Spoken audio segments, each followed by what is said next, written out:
walk out on me. Take a look around and tell me what you see. Olha isso aí, ó. Here I stand, A delicadeza, ó. like an open book. É, minha gente, Elvis Presley, não é? Voz, talento, charme, o melhor, Elvis Presley. Programa Programa Bendita Hora. É quase eu olhei pra ela e falei, Bendita Hora, ao vivo, começando aqui na Rede Vida Televisão. O melhor programa, né? Ao vivo, com clima de Elvis Presley, charmoso, cara, era bom demais. Mas, gente, olha só. Antes do padre apresentar essa mesa, que é uma mesa hoje de respeito, hein?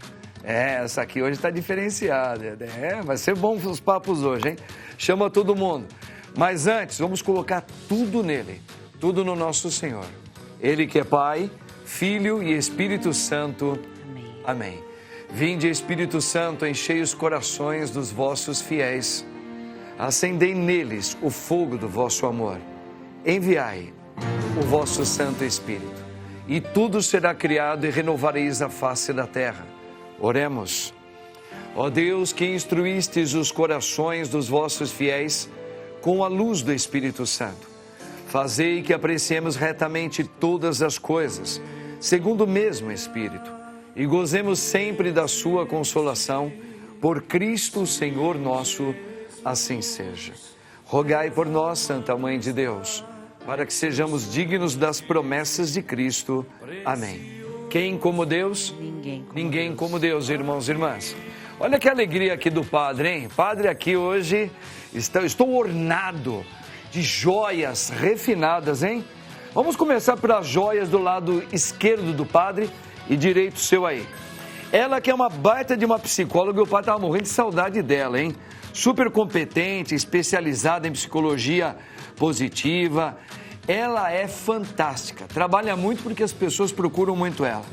Minha querida Adrianinha Severini. Adrianinha, Deus abençoe. Amém, padre. Muito obrigada. Também estava morrendo de saudade. Você é muito querida, maravilhosa. É, Adrianinha, gente, tá aí.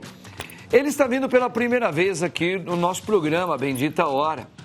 Ele é um jovem médico especialista em harmonização facial, gente. Olha só aqui, ó. Ele trabalhou já em muitos rostos, né, de pessoas mais variadas, mais de 2.000 atendimentos realizados.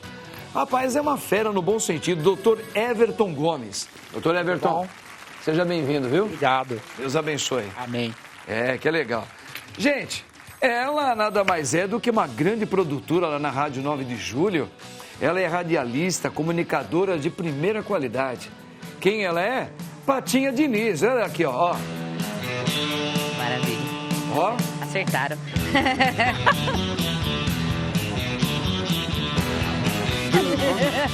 Olha aí a voz, ó. A melhor.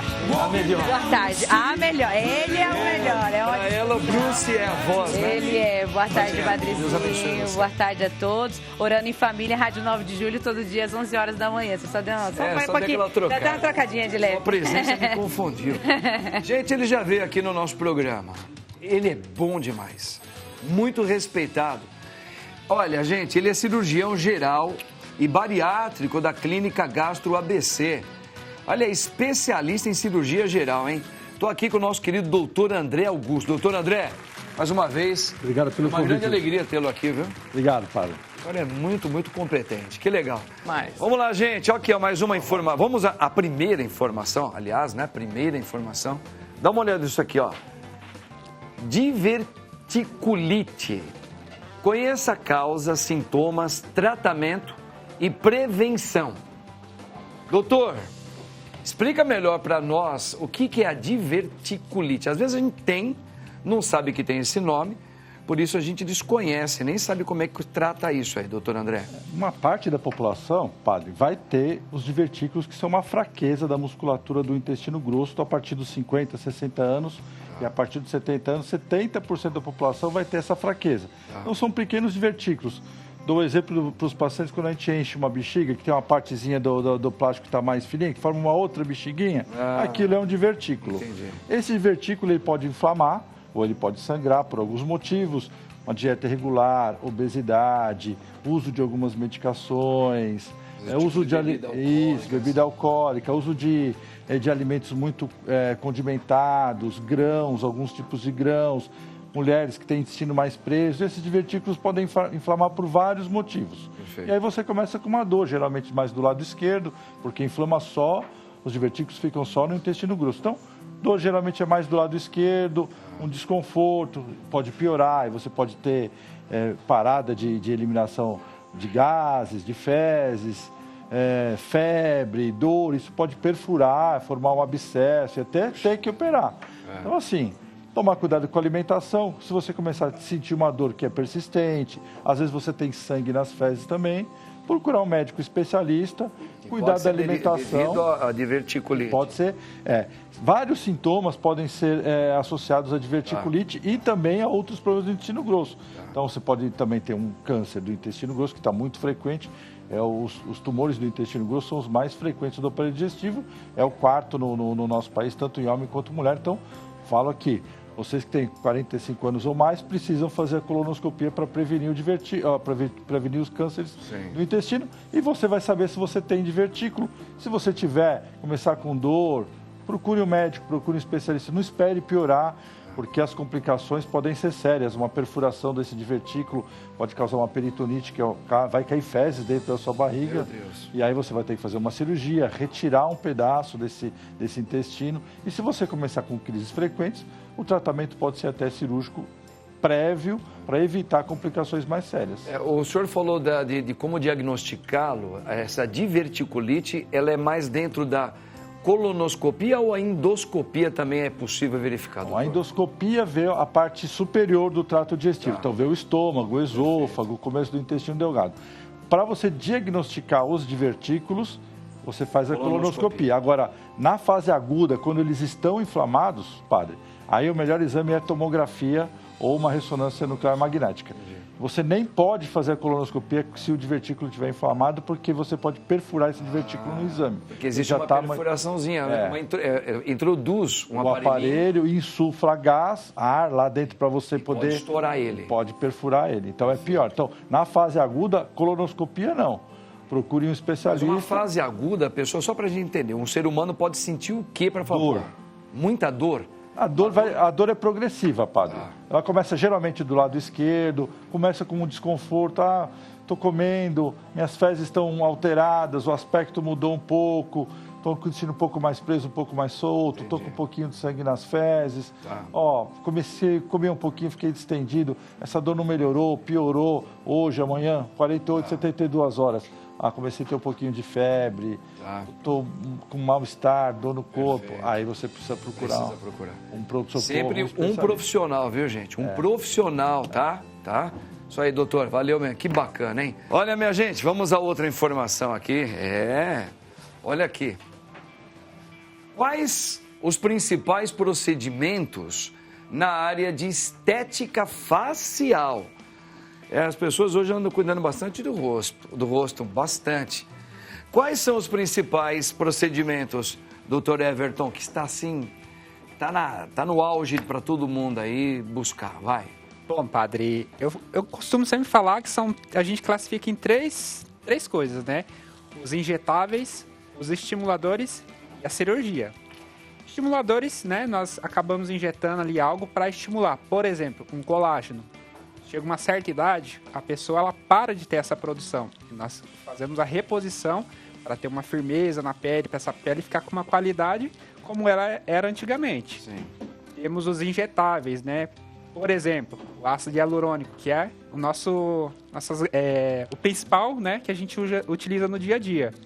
E quando o paciente ele já está com uma certa flacidez, onde você não consegue resolver isso com esses dois anteriores que eu falei, aí não tem jeito, vai ter que partir para a cirurgia, para você retirar o que está sobrando e reposicionar para ter um resultado satisfatório. A cirurgia, você fala cirurgia plástica mesmo, né? Sim, é enquadrado como cirurgia plástica. Assim, os procedimentos tipo botox, o preenchimento, muitas vezes, às vezes ele pode trazer aquela proximidade de uma definição. Por exemplo, essa parte aqui nos homens e nas mulheres, com o tempo a gente vai ficando mais papinha e vai perdendo essa marca bonita que a gente tem aqui, né? Exato. Enquanto a gente é bem jovem, o queixo é bem desenhado, essa parte aqui parece, né? E Exato. o pescoço parece que ele é bem colocadinho em cima de um tronquinho, de tudo isso aqui. Exato. Com o tempo, a gente vai tendo uma flacidez. Os procedimentos injetáveis, o senhor colocou aí, O ácido hialurônico é o principal. tá, ou então o botox ou então o preenchimento, eles podem trazer essa definição, vai depender do estágio que a pessoa está de derretimento de pele, vamos dizer assim. Porque a gente derrete. Derrete. Exatamente. A gente tem que ter um bom senso, né? Não é todos os casos que a gente vai olhar e vai falar, aqui dá para fazer. Então, eu sempre costumo falar, às vezes o paciente ele está sobrando. Então, você tem que esvaziar aquilo que está sobrando para depois associar a esse procedimento. Perfeito. Então, hoje em dia, não é só estética, é um tratamento, né? Porque, às vezes, o paciente ele chega com um problema psicológico, né? Ele se olha no Sem espelho, dúvida, sem dúvida. Não vê, né, aquela satisfação. Então, isso acaba prejudicando ele no seu convívio social mesmo, né? Então, a gente traça um plano de tratamento para ele. E muitas vezes você tem que associar para você ter um resultado bacana. Tanto a cirurgia quanto o ácido hialurônico. Não, e a terapia, eu acho que foi uma coisa legal que ele falou, que a gente tem a dismorfia verdade. corporal, que a gente só acha que ela antigamente, quando falava de anorexia, de problemas ligados à alimentação. E agora a gente está vendo a dismorfia com relação ao nosso corpo como um todo. Então, faço vários tratamentos, todo mundo vê que eu fiquei bem, mas eu continuo achando que não. Então, eu já estou com uma boca enorme e todo mundo fala, não, tá ótimo, eu quero colocar mais, eu quero colocar mais. Então, assim, tem que, às vezes, perceber isso e falar, olha, você está precisando fazer um acompanhamento junto com o tratamento estético, fazer um acompanhamento psicológico, porque a gente não consegue se enxergar. É interessante essa mudança na vida. Se você vive, você vai ter essa mudança mesmo. Porque às vezes a pessoa ela é magrinha, ela tem um corpo assim até bem, não tem gordura e tal, mas você percebe que o rosto é uma das áreas que a tendência, se você fica em pé, a tendência é cair mesmo. O rosto, por mais que o homem ou a mulher seja bem magros, ele sempre fica com o rosto, parece que está ficando com a cabeça maior. Exato. Não é? Então isso daí tem que ficar sempre como se tivesse... Ó, vou usar um termo bem antigo, rebocar aí, ó. Vamos subir isso aqui um pouquinho, né? Para voltar, a tua pele está ficando muito grande no rosto. É como se estivesse colocando... Exato. É porque ali por volta dos 25 anos, né, a nossa produção de colágeno, ela dá uma caída vai mesmo, diminuindo né? bastante. E muitas vezes você tem que repor isso, igual eu falei, né? E a questão do caimento, tudo que está em cima por uma questão física mesmo, ela vai cair. É. E tem que parar em algum lugar. E qual que é esse Só que lugar? vai depender muito de cada pessoa também, né, doutor? Exato. Pessoas que às vezes numa idade de 45, Exato. você olha e fala, meu Deus, você parece que você está com 60, ela caiu demais. Exato. O outro não. Isso vai mandar muito dos cuidados, né? Que ela tem cuidados que a pessoa com tem. a sua saúde ao longo do tempo aí, a longo prazo, Isso eu ia né? perguntar, que às vezes tem cremes que eles vendem como miraculosos e tem coisa que falou, igual você falou, tem alguns procedimentos que você chega no final, é só plástica. E tem alguns cremes, eles ajudam, mas a pessoa também tem que entender que só o creme não vai resolver. Ele precisa procurar um profissional que vai para um tratamento que é mais invasivo e que realmente vai ter resultado, né? Tem um limite, né? A gente brinca que esse daí é uma limitação. Muitas vezes você tem que, igual eu falei, associar as duas coisas para você ter um resultado bacana. Que legal, tá vendo, gente? E hoje tá super legal você bater esse papo, não existe preconceito nenhum. Qualquer pessoa que não tá se sentindo bem, procure um especialista, um médico, tá? Pessoas que estudaram muito, como o doutor Everton aqui. Doutor, maravilha, hein? Tamo junto aí. Vamos lá, meu povo. Vamos aqui mais uma informação. Olha, número de católicos no mundo aumenta. Olha isso. Que bom. E chega a 1,4 bilhões de católicos. Patinha, Oi. eu como padre, eu tenho algumas observações, mas realmente são uma estatística Sim. super real, né? Isso. Veio aumentando mesmo, né? Vem anuário do Vaticano, né, agora de 2025, foi lançado e colocou realmente todo esse número que cresceu, mas principalmente na África e na Ásia. O Brasil continua sendo o país mais católico do mundo. O Brasil ainda continua sendo. Continua sendo o mais católico do mundo e também na América Latina, né? Claro, né? Consequentemente. Mas é claro que a gente sabe que esses números são bons a gente olhar, mas a gente sabe que o católico, muitas vezes, é só o católico que diz que é católico. Por número. Por número. Infelizmente, a gente chega mas aí eu acho que é nessa esse ponto aí que eu ia entrar mais, já que você colocou, mas assim, o que para você é uma super competente, trabalha no meio também religioso, o que na sua opinião você acredita que pode estar levando, um dos motivos que está levando esse crescimento que houve, né? Porque teve uma época atrás, falou que estava decaindo até, né? Mas ultimamente houve esse acréscimo.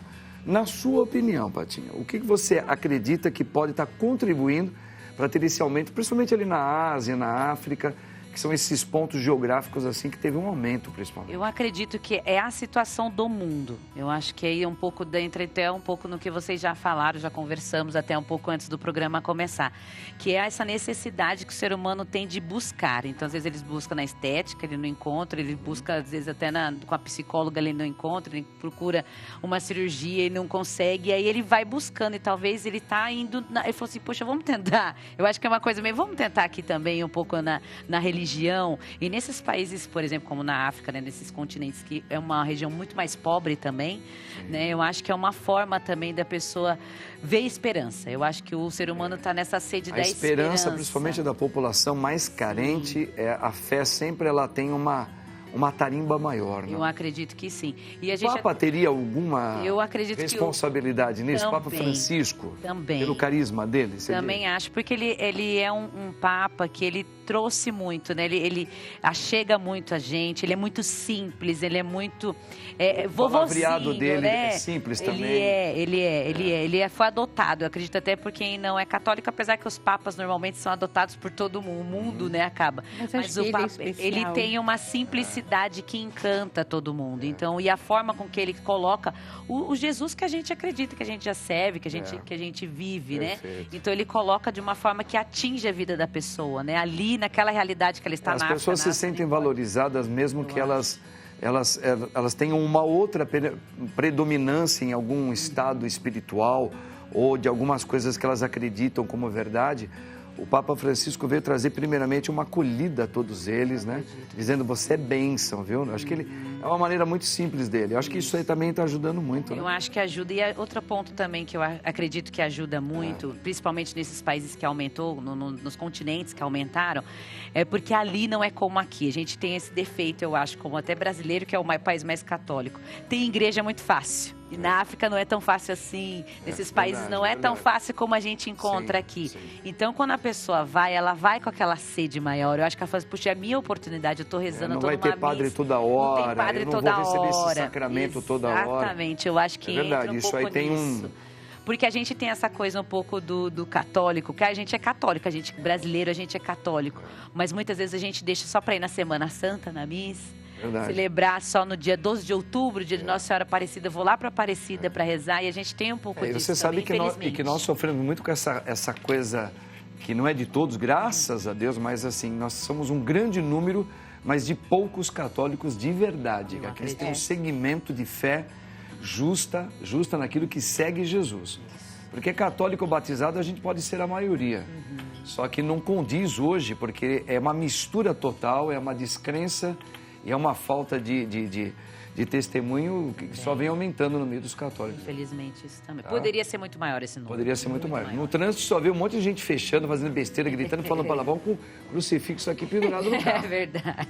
Então o número aí, para mim, não significa nada, não. Aliás, só para fechar, o Dom Odilo, outro dia eu estava vendo uma entrevista dele, ele colocou assim, não é mesmo a preocupação da igreja aqui em São Paulo com o número crescente ou diminuindo de católicos. A preocupação nossa é anunciar Jesus Cristo para as pessoas e que elas aprendam a amar essa verdade de vida, né? Então isso aí é o que a igreja sempre pensou, né? Legal, vamos mais uma informação aqui, gente, ó. Quebrar o silêncio ajuda a prevenir suicídios, dizem especialistas. Severini, realmente, explica um pouquinho, tem a ver sim, mas eu quero que você fale. Porque, às vezes, quebrar o silêncio ajuda a prevenir. Em que sentido?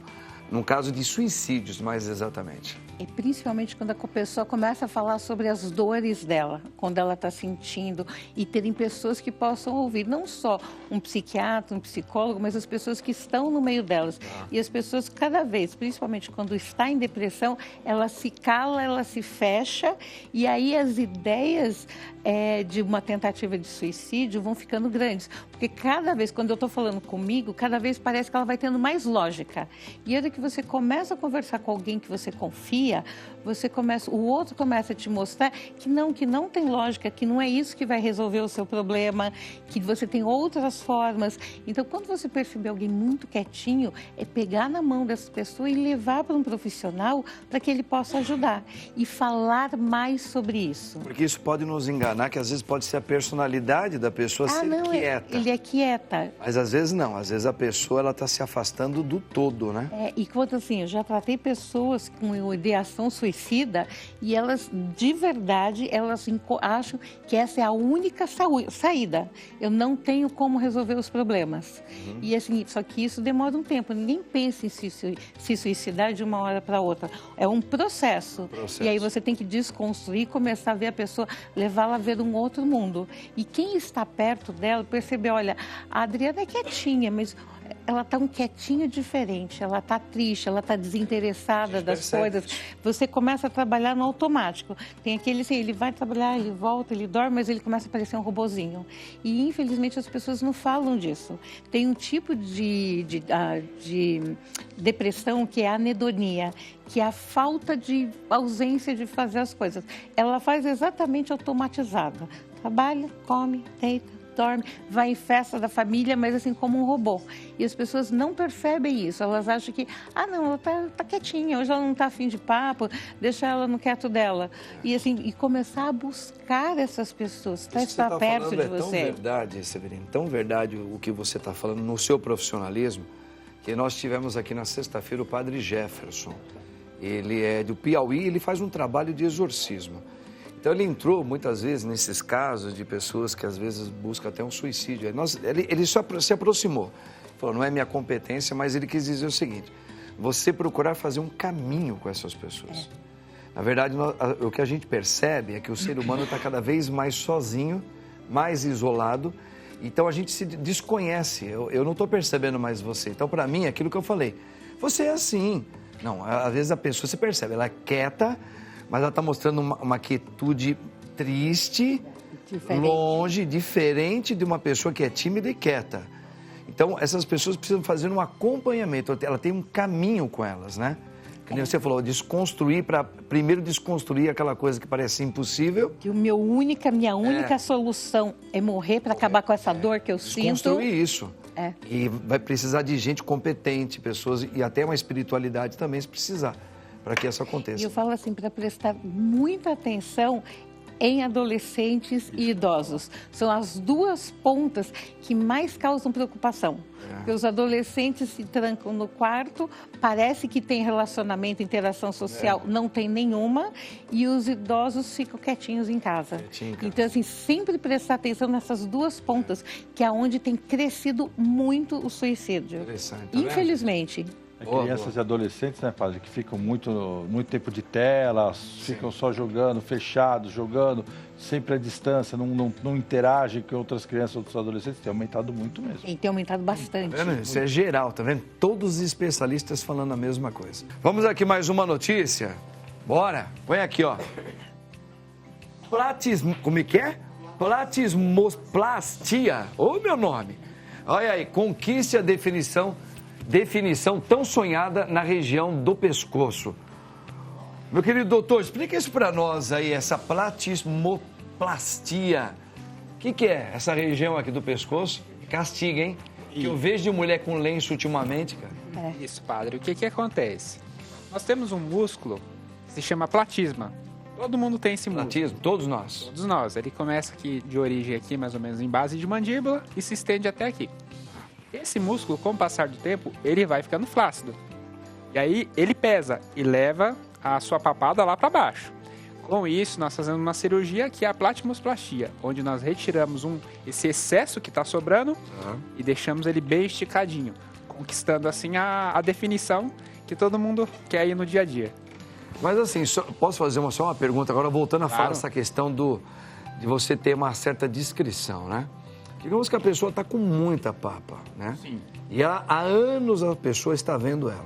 De repente ela vai lá e faz esse procedimento, Sim. que vai ter que retirar. Então ela vai ficar com isso aqui fininho de novo. Então ela vai ficar muito diferente. Isso também não pode impactar negativamente para quem olha assim. Não tô falando que ficou feio, mas você não é mais a mesma. Você não é mais a mesma pessoa. Isso também não pode impactar negativamente? Nos dias atuais, eu falaria que é mais positivamente, porque Concordo. o paciente, ele vem, igual eu falei, padre, às vezes com trauma, às vezes já ouvi casos assim do marido, às vezes está passando, pegar naquela flacidez, né, e tirar, fazer uma gracinha Fazer ali. uma gracinha. E esse paciente, ele vem com trauma, é impressionante, a maioria dos pacientes vem com trauma, ou seja, Será que não era melhor, assim, por exemplo, dentro do profissionalismo, ó, eu vou fazer um procedimento aqui, vai diminuir bastante, todo mundo vai ver, mas ainda nós vamos tirar mais. Só que nesse caso, por exemplo, como eu falei nas características, se você faz um meio termo, você não Entendo. fica com um resultado bom. Às vezes você pode prejudicar a pessoa. Entendi, tá. Mas é um resultado, às vezes, eu tenho, assim, bem sutil, que as pessoas olham para você e falam, tem alguma coisinha diferente em você. Porque quem tem o complexo de sentir que o pescoço está feio, sou eu. As Exato. pessoas, às vezes, nem prestam atenção no seu pescoço. entendi, tá bom. Então, assim, você está diferente, aconteceu alguma coisa. E, assim, você pode falar ou pode não falar. E fica 100%, doutor? Por exemplo, a pessoa que tem essa papada, né? Sim. Você explicou muito bem. Essa que chama Latimosplastia. Então, e você fazer, a pessoa, ela vai ficar boa, mas ela tem a tendência de novo de ter isso, porque ela já tem uma facilitação ou não? Ela vai ter, porque assim, por mais que ela É faça... dela, da natureza dela. Ou ela tem mais facilidade para ter. É isso que eu tô querendo. Se ela ganha um peso muito excessivo, essa gordurinha que tá ali, ela pode voltar, né? E tem a questão também do envelhecimento natural. Você faz uma cirurgia hoje, daqui 10, 15 anos, você vai ter um processo de envelhecimento novamente, entendeu? Então é uma cirurgia que você pode fazer novamente se tiver esse problema, E entendeu? é muito agressiva essa cirurgia? É uma cirurgia invasiva, é uma cirurgia, né? Não deixa de ser, tá? Então, Vai ter que ter um repouso, a pessoa. exatamente, todos Vai ter os que mudar a cuidados. sua alimentação, porque acho que está Exato. próxima aqui da parte da Exato. digestiva, né, doutor? Eu acho que até. Às vezes dificulta um pouquinho a deglutição, né? Isso, fica bem, assim, igual quando o paciente sai do ambiente ali, ele sente justamente esse aperto mesmo É ali, um por impacto. conta que você tira o que está sobrando, né? Então, fica bem justinho mesmo. Pô, mas legal. E o senhor passa uma explicação com muita segurança, dá vontade para quem tem, fala, ó, procura o doutor Everton, aí, que o rapaz aí ele tem, Fica um tem a resultado, fineza para falar disso, um hein? resultado muito bacana mesmo. Bacana, bacana mesmo. Não tem 40 anos ainda. É? É. Você fala, é 40 anos. Ela já né? tá Mas caminhando pra lá, Tô Florzinha? chegando, tô pertinho. É, Florzinha? Tá chegando. Prepara, hein? Ainda Ainda não não é. é. Queria Mas ainda viver? não é. Vambora. Quando é preciso encarar a cirurgia bariátrica? Quando? Ô, doutor, nós estávamos falando aqui antes do programa começar, nós estávamos falando da vaidade, as pessoas estão bem mais, rapazes, homens. Muita gente, eu escuto falar que procura essa cirurgia bariátrica não porque está precisando por causa da saúde, mas está procurando por causa da estética, quer ficar magrinho. Quando que uma pessoa precisa procurar e por que ela é perigosa se procurar de um outro jeito? Padre Marcos, estamos fazendo 5 anos aí da pandemia do Covid. Certo. Né? E a obesidade é a maior pandemia do mundo. Hoje no mundo tem mais pessoas obesas do que desnutridas. Olha isso. 68% da população brasileira já tem algum grau de sobrepeso. 68%. Bastante isso, hein? Isso aumenta 4 vezes mais rápido nas crianças do que no adulto. Ou seja, a criança vai ser o adolescente obeso, que vai ser o adulto obeso. Não tem jeito. Por um fator genético, constitucional, alimentar, mas por erro alimentar. A gente ganha peso porque ingere mais caloria do que gasta. Então, a gente come mal, come errado, alimento ultraprocessado, comida com muita gordura, fritura e faz pouco exercício. Né? Antes a gente jogava bola, brincava, fazia, agora não fazemos mais nada. Né? E assim, a obesidade está crescendo muito. Então, existem os pacientes obesos, grau 3, que são os obesos graves, que é aqueles que têm indicação de cirurgia bariátrica. E a gente faz um cálculo pelo índice de massa corpórea. Peso dividido pelo quadrado da altura. Se você tem uma obesidade grau 3, obesidade grave, você tem indicação de cirurgia. Por quê? Esses pacientes, 55% deles são hipertensos, 60% tem colesterol, triglicéridos altos, 50% tem gordura no fígado, 50% vão ter problemas cardiorrespiratórios, 30% vão ser diabéticos, 3% vão ter algum tipo de câncer. Ou seja, você precisa fazer cirurgia bariátrica nesses pacientes para tratar o paciente e as doenças associadas relacionadas direto ou indiretamente à obesidade. Uma prevenção ao mesmo tempo. Você vai melhorar a qualidade de vida desse paciente como um todo, né? Então, não é só tratar a perda de peso, é melhorar a qualidade de vida. Ele vai ter uma vida social melhor. Existe a gordofobia hoje, a gente não pode esquecer. Mas não é para todo mundo. Aquele paciente que tem uma obesidade leve, um sobrepeso, preciso emagrecer um pouquinho porque vou casar, ou estou um pouquinho acima do peso. Esse não. Esse vai procurar um endocrinologista, vai fazer um tratamento médico, procurar um especialista, né? Agora, aquele paciente que tem obesidade grave, que tem obesidade moderada com todas essas doenças associadas, às vezes o paciente lá é hipertenso, toma 2, 3 tipos de remédio, é diabético, toma insulina, a cirurgia bariátrica vai agir nesses pacientes. E é esse paciente que precisa operar. É uma cirurgia bariátrica e metabólica. Trata a doença, perde peso e trata as doenças associadas, entendeu?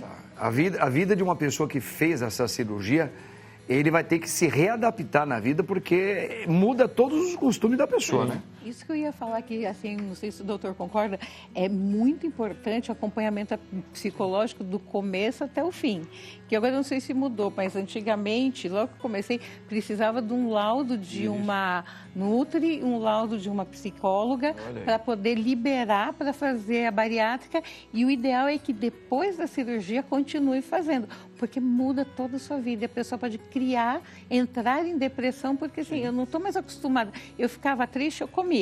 Eu ficava feliz, eu comia. Então, eu sempre era tudo na comida. É fundamental que seja uma equipe multidisciplinar. Isso. Então, é o cirurgião bariátrico, é o endocrinologista, é o psicólogo, é o nutricionista, o psiquiatra, se for o caso. Porque a obesidade pode ser uma compulsão. Você precisa tratar a compulsão, não adianta só fazer a cirurgia. Até porque a gente estava falando do alcoolismo, a gente pode também, em alguns pacientes, se você não faz um acompanhamento, ele troca essa compulsão por outra. Por drogas, por bebida alcoólica, por compras. Mulher já gosta de comprar. 70% dos pacientes que fazem cirurgia bariátrica são mulheres. Então, tá fácil. Ela fica magrinha, pode comprar qualquer roupa, mas isso é um problema. Mas a pessoa que faz essa cirurgia, eu já vi pessoas voltarem a engordar, doutor. Talvez não daquele jeito que estava, mas ela engordou. Você falou, ela estava magrinha. De novo. Meu Deus do céu. Padre Marcos, é o seguinte, obesidade é uma doença crônica, complexa e evolutiva. Ela não tem cura. Cirurgia bariátrica é o melhor tratamento para que esse paciente perca peso e mantenha o peso no decorrer dos anos, desde que ele siga todas as orientações. Perfeito. Se ele voltar a fazer tudo de errado que ele fazia antes de operar, ele vai reganhar peso. Provavelmente não tanto quanto ele era obeso, mas porque você pode perder de 40% a 50% do peso. Então, um paciente que tem 150 quilos, fica com 75, 80, está ótimo. Mas ele não pode reganhar muito peso, porque senão ele volta a ter todas as doenças associadas que ele tinha antes. Então, você tem que tomar cuidado. Mas que é o melhor tratamento para os obesos graves, não se discute. E melhora muito a qualidade de vida dele. Que bom. Tá vendo? Quando tem um médico explicando as coisas aqui, para nós é bem diferente, né? Não é um coach, com todo respeito que existem coaches maravilhosos, mas é um médico estudado para falar isso aí. Tem que tomar cuidado, hein, meu povo, tá? Médico. De cuidar da pessoa certa. Pessoa certa, hein? Tem que ser um médico especialista. Desculpa aí, cada carniça por aí que se fala, eu sei, eu faço mágica aqui, e o povão vai atrás, isso que me preocupa. Tem o chá mágico para emagrecer, o chá para... É, isso aí. Dá uma olhadinha aqui, tem outra questão aqui, gente, ó. Por que o Brasil está vivendo um boom da terapia? Por quê? Começou muito com a pandemia, que as pessoas viram a necessidade, elas ficaram dentro de casa, viram a necessidade e a gente está, graças a Deus, perdendo o preconceito de procurar psicólogo.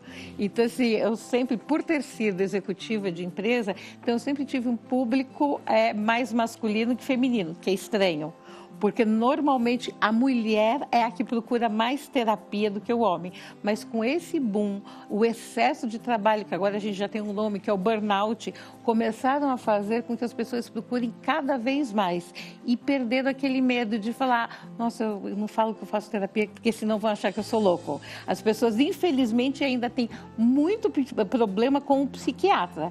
Então, assim, eu não vou ao psiquiatra porque senão vão achar que eu sou louca. Mas, graças a Deus, com a terapia, elas começaram a ver a necessidade. Porque antes tinha aquela coisa, eu vou bater um papo com o padre, eu vou sair com meu amigo para tomar uma cervejinha. Não, é assim, são especialidades diferentes. Psicologia é uma ciência e você precisa estar ali para ajudar as pessoas a entender o problema e auxiliá-las. Há um mal que veio, de certa maneira, para um bem, para as pessoas mudarem um pouco seus conceitos. Porque elas começaram a entrar muito em depressão, ansiedade, se sentindo mal e vir, não, eu preciso ir. E agora eu estou super feliz porque eu fiz psicogeriatria também como especialidade e eu tinha pouquíssimos pacientes idosos. E eu estou feliz que esse ano teve, de novo, uma reviravolta, que eu tenho muitos pacientes, eu estou agora com 8 pacientes idosos e homens. É o perfil que não procuravam. São pessoas com mais de 65, 70 anos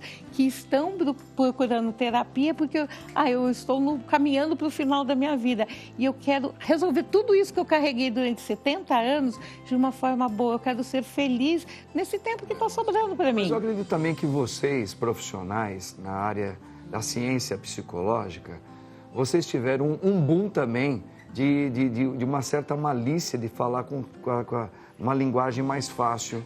Vocês estão mais bem preparados hoje. Eu acho que vocês estão com a cabeça muito mais ampliada com o advento de tudo. Eu acho que antigamente os psicólogos também, não todos, mas era uma coisa assim muito... Encaixotada. Encaixotada. Eu era muito criticada justamente por eu ser diferente. Eu sair dessa caixinha e entender a pessoa, ir lá brincar. Por exemplo, eu atendo crianças e eu tenho 3 gatos. E eu comecei a levar para conhecer. E eu percebi que os meus gatos ajudam muito na terapia com crianças. As crianças vão se soltando enquanto elas estão brincando com os gatinhos e vão falando sobre elas. E foi uma coisa que começou inocente, de uma forma lúdica, e agora eles são meus auxiliares, são meus estagiários. Principalmente com crianças de 6 a 9 anos. Funciona direitinho. Então a gente tem que quebrar esses bloqueios, sair da caixinha, porque eu preciso te atender. Então não adianta atender você, a Paty, o doutor, todo mundo do mesmo jeito. Não, tem que ver a sua necessidade, o seu jeito de ser. Era isso aí mesmo, que vocês hoje estão mais capazes, vocês estão mais familiarizados com a natureza e o contexto humano de cada um. Eu acho que a gente saiu do pedestal. Saiu do pedestal. Então aí acho que as desceu pessoas um pouquinho para entender, eu sou igual a você. Como que é o seu jeitinho? Boa, que legal. Vamos mais uma notícia aqui, gente. Olha aqui, ó. Olha aí. Papa Francisco influencia a libertação de centenas de presos em Cuba. Ele influencia a libertação, viu, gente? O governo cubano anunciou no dia 14 de março a libertação de 553 presos no espírito do jubileu ordinário de 2025. Patinha, nós estamos passando por esse período da igreja, que é o jubileu, né? Que é um período de perdão. Sim. A gente tem que conhecer um pouquinho a história da igreja, né? O jubileu, dentro do catolicismo, dentro do cristianismo católico, ele tem essa prática de uma reflexão sobre uma esperança de voltar e pedir perdão. E o Papa parece que ele está incentivando aí, ó, influencia a libertação de centenas de presos em Cuba. Aproveitando esse momento, é isso mesmo? É isso mesmo que foi dito, né, pelo governo cubano, de que dentro desse espírito do ano jubilar da nossa igreja, eles iam fazer isso, que já era um pedido de vários governos. Então, mais uma vez, a gente volta para a figura do Papa, né, que é o Papa acolhedor, que é o Papa que fala simples. A carta dele sobre o ano jubilar é muito próxima, algo assim que vai realmente dentro da realidade do que o mundo vive. Então, é muito importante que a nossa igreja viva, também às vezes vá lá mesmo, onde o povo está, ali onde nas nossas necessidades, né? A gente, claro, tem a beleza de tudo que a nossa igreja tem, mas olhar para o mundo do jeito que ele está hoje, né? Como é o caso. Olha só o que o ano jubilar está fazendo, libertando 553 pessoas, vidas, famílias que vão, né, voltar a ver seus familiares, pessoas que vão voltar a se encontrar.